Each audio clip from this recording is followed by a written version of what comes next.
Yes, that's the German reserve you're thinking of.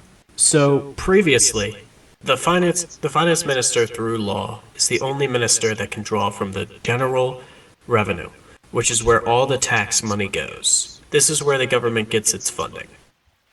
Previously, each month, the Ministry of Finance has proposed a budget to the Federal Council. In this budget, it gives this much to this ministry, this much to this ministry, and once the budget is passed, I just put that money into their bank accounts, and I don't really see what is done with it from then on. And this has worked, but ministers have gone on to die with the money.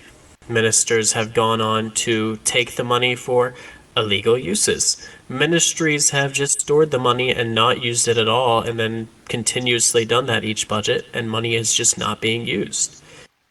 What we are doing now is we are still going to pass cabinet legislation where we will take from the general revenue the same way, but it will go into a bank account called the German Reserve.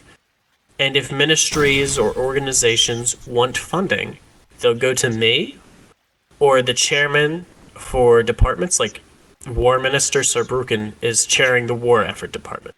Interior Minister Mateo is chairing the Domestic Security Department.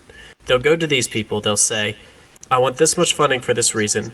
We'll come to an agreement, and then we'll give that funding when we know what it's used for, and we can see that it gets used for that purpose. Okay, I think I understand. I appreciate you taking the time to explain that. Of course, I know. A lot of people have been a little bit confused about it. We will still be drawing from the general revenue the same way through federal cabinet legislation. This will just ensure that it is used as efficiently as possible. And does this allow you to supply, like, the Inquisition with more clear documentation of where the money's going and what's being done for efficiency? Is this a part of that initiative? This would allow us to know where funds are being used more efficiently, especially for audits. This is great. For policies, this is great. Knowing how much we need to give each ministry, this is great. It will also allow us, because the federal budget, we give it to the War Ministry and we just have to hope that it gets trickled down. Now, if the chief of the Luftwaffe comes to us and says, hey, I need 50K, I don't have to say, go to the War Minister, I gave him 500,000. I can say, make a funding proposal and we can get you 50K, even if he's not a minister. Okay, I got it.